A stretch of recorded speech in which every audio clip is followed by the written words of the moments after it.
So let's talk a little bit about new product branding decisions.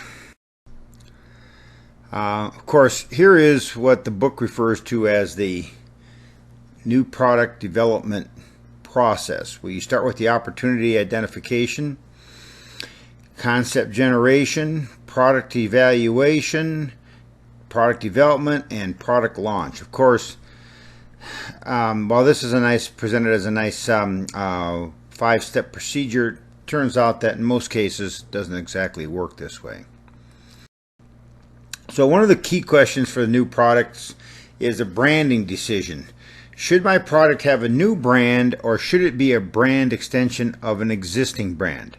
The two choices, once again, a new brand strategy or an individual brand strategy versus a brand extension or a family branding strategy. Now, the benefits of a new brand strategy is it creates new brand excitement.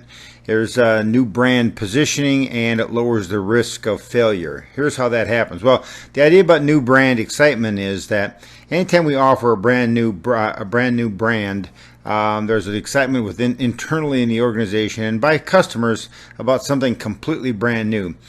The value of something completely brand new is it doesn't come with any of the baggage with an existing brand name. So we can take a new brand and position it any way that we would like. Of course, that comes with some baggage, and the baggage that it comes with is the lower risk of failure. That is, if a new brand fails, it doesn't bring down any other brand. It's simply the new brand. The new brand is the only thing that's hurt. On the other hand, the benefits of a brand extension strategy is we have instant brand equity.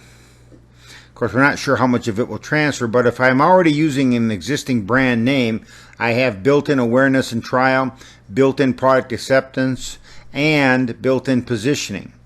And of course, what that means is I immediately get trial. Also will help me to get shelf space.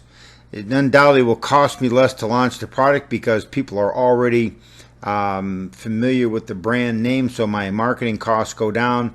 Of course, the danger with a brand extension or using a family branding strategy is that if the product turns out to be a failure, it hurts not only the brand new product, but also the brand that we used in the extension.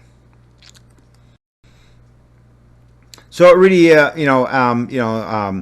the other option is the idea of private labeling as a new brand strategy.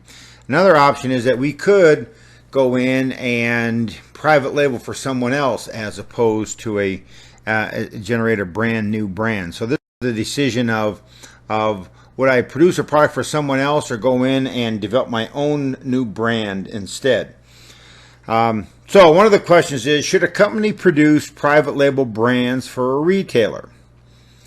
All right, the benefits of a company producing private label brands for a retailer.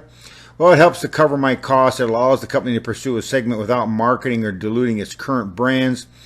It increases total market share and increases the economy of scale. And of course, the point here is that if I have a private label that I am producing, not only can I count the sales of my own brand, but I can also count the sales associated with the private label.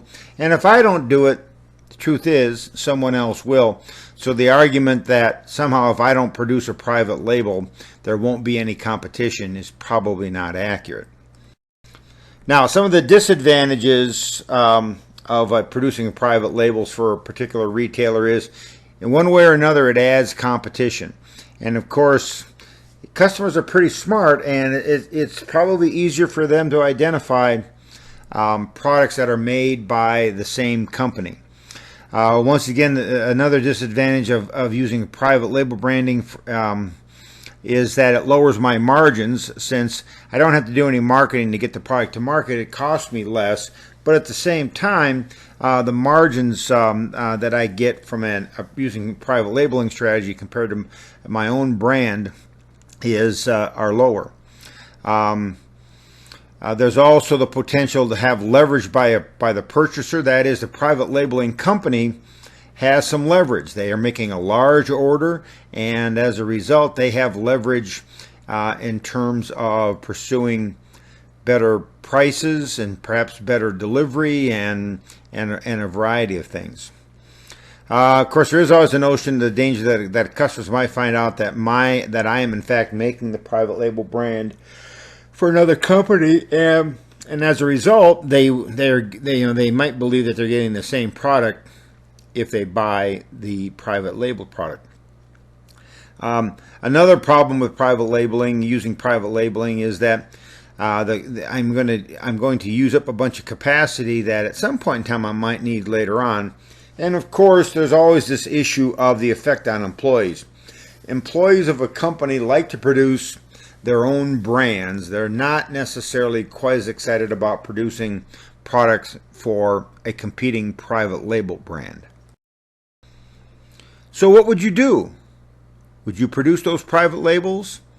Or would you say, no private labels for us. If we want to go after a particular market segment, we'll produce a brand new brand of our own.